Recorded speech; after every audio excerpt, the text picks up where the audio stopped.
오늘 본문은 이제 에스더서에서 가장 극적인 반전이 이루어지는 장면입니다. 우리가 새벽 중에 에스더를 지금 보는 가운데 계속해서 반복적으로 다뤄지는 것이지만 에스더에는 하나님의 이름이 등장하지 않습니다.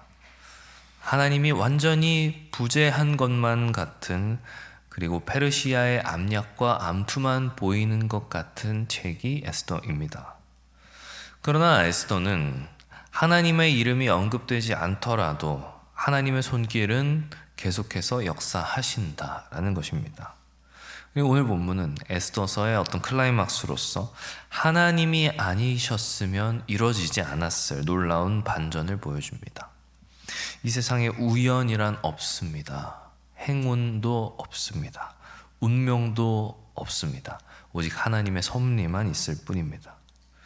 우리의 가장 절망적인 순간 가운데에도 하나님의 섭리는 놀라운 반전을 이끄십니다. 침묵 가운데서도 하나님은 일하시고 보이지 않을 때도 하나님은 하나님이십니다.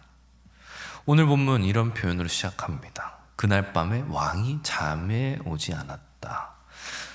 왕이 잠에 오지 않았다. 이 아주 사소한 사건, 왕의 불면증이 역사의 수레바퀴의 흐름을 바꾸는 것입니다.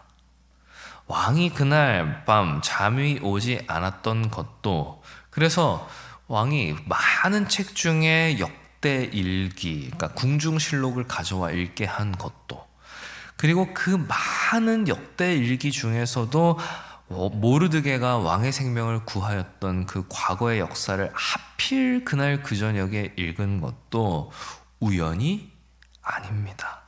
하나님의 섭리인 것입니다.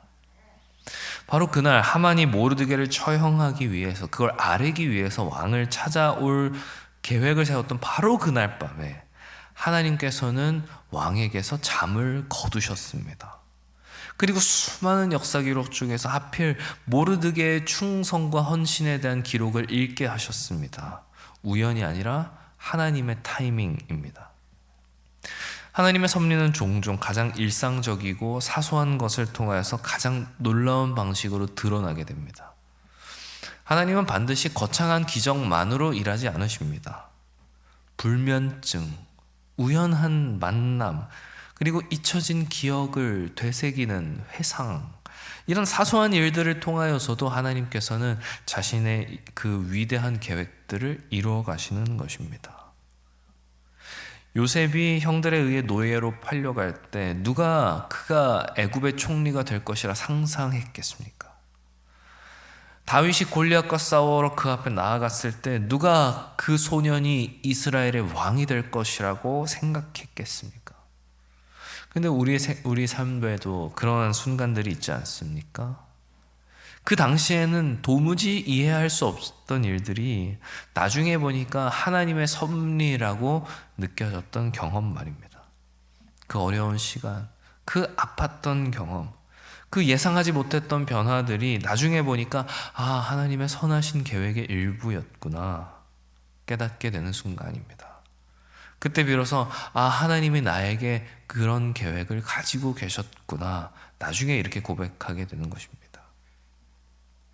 아하수에로 왕은 궁중실록을 읽고 자신이 모르드게에게 아무런 상을 내리지 않았음을 깨닫게 됩니다.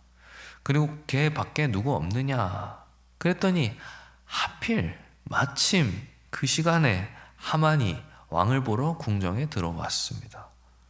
하만이 왜 그 시간에 왕궁을 찾아온 것입니까? 모르드게를 처형할 것을 왕에게 요구하기 위해서, 그걸 허락받기 위해서 나왔습니다. 근데 하나님의 섭리는 하만의 계획을 완전히 뒤엎어버리는 것입니다. 모르드게를 죽이려는 계획이 오히려 모르드게를 높이려는 결과로 바뀌게 됩니다. 이것까지 보면 하만이 모르드게를 죽이기 위해 계획한 그 장대가 아직 사용되지 않았지만 그 용도 역시도 반전될 것임을 이미 암시하고 있는 것입니다. 하만은 하루 전만 하더라도 자신의 높은 지위와 그리고 유대인들을 멸절할 그의 계획을 자랑하면서 교만에 가득 차 있었습니다. 하루 만에 그 운명이 완전히 바뀌게 됩니다. 교만의 가장 큰 문제는 무엇입니까? 교만은 결국 하나님을 의지하지 않음으로써 자기 자신을 우상화한다는 데에 있습니다. 하나님 대신에 내가 그 중심에 두는 것입니다. 하만의 교만은 하나님의 백성을 향한 증오로까지 이어지게 됩니다. 왕과 그러한 일을 겪은 후에 이제 집으로 돌아가 자신과 아내, 친구들에게 그 굴욕적인 일을 이야기합니다. 그때 한 말이 참 의미심장합니다. 13절에 하만의 아내가 이렇게 말합니다. 모르드게가 과연 유다 사람의 후손이면 당신이 그 앞에서 굴욕당하기 시작했으니 능히 그를 이기지 못하고 분명히 그 앞에 엎드러질 것이다. 하만의 아내가 하만에게 이렇게 이야기합니다. 그리고 이것은 하나님의 백성을 멸시한 그리고 교만하였던 하만의 결과를 이미 암시하고 있는 내용인 것입니다.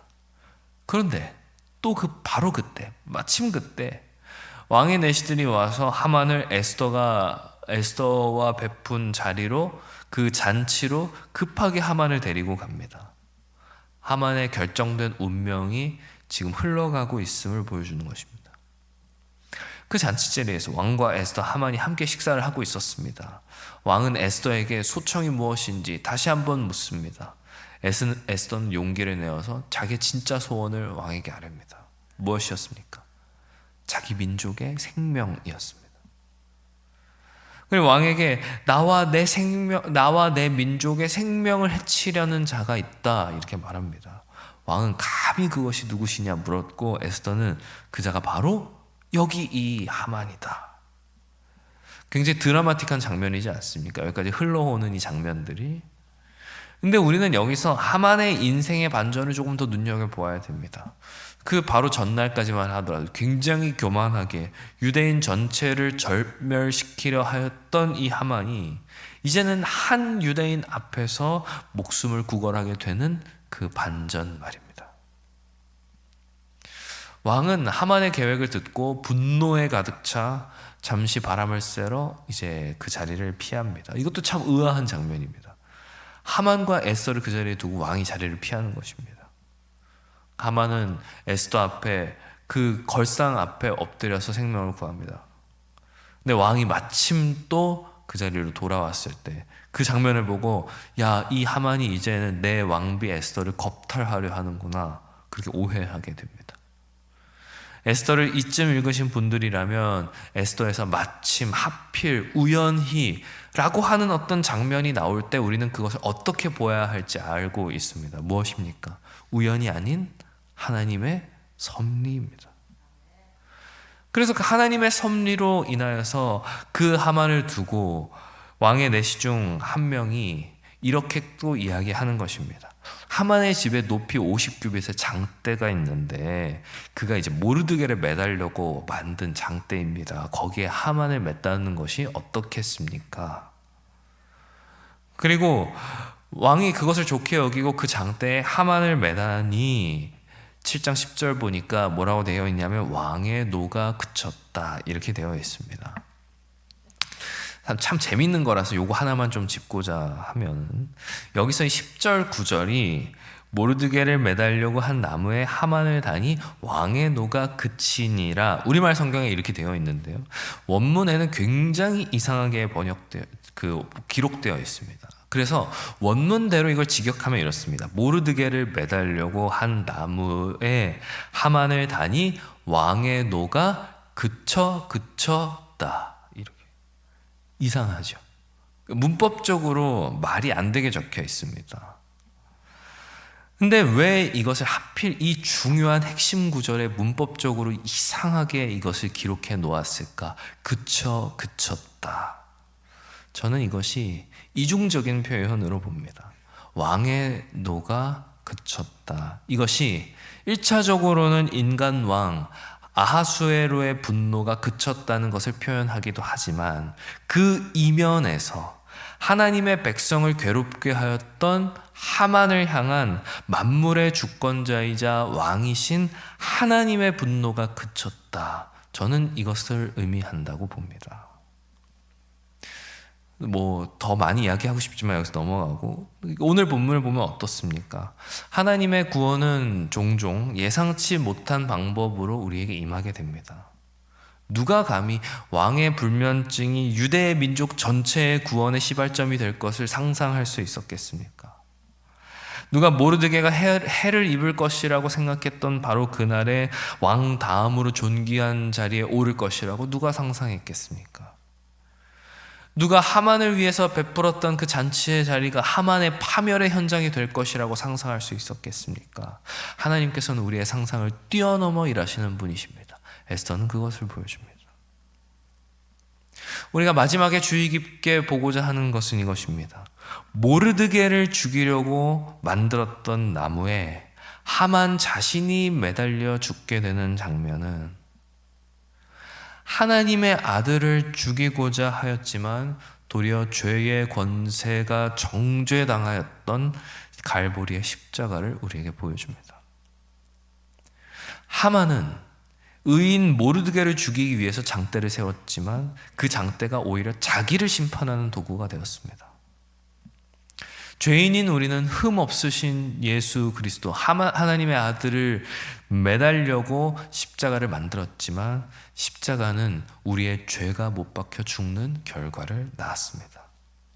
하만의 장대가 하만 자신을 처형하는 도구가 되었듯이 죄인을 처형해야 할 십자가는 오히려 죄 자체를 처형하는 도구가 되었습니다. 복음의 놀라운 역설입니다. 죽음의 도구였던 십자가가 생명을 일으키는 도구로 바뀌었습니다. 저주의 상징이었던 십자가가 찬송하고 노래하는 축복의 상징이 되었습니다. 수치의 장소였던 십자가가 영광스러운 장소가 되었습니다. 사랑하는 성도 여러분, 말씀을 맺으려 합니다. 오늘 우리는 이 에스더 6장 그리고 7장을 통해서 하나님의 섭리가 드러나는 놀라운 반전을 살펴보았습니다. 하나님의 이름이 비록 에스더에 기록되지 않는다 하여도 그분의 손길이 얼마나 뚜렷이 이 책 가운데 나타나는지를 보게 됩니다. 그러나 오늘 본문 말씀에서 가장 놀라운 것은 하만의 장대와 그리스도의 십자가가 이렇게 겹쳐 보인다는 것입니다. 하만이 모르드게를 죽이기 위해 세운 장대, 결국 하만 자신이 매달려 죽었습니다. 십자가의 역설입니다.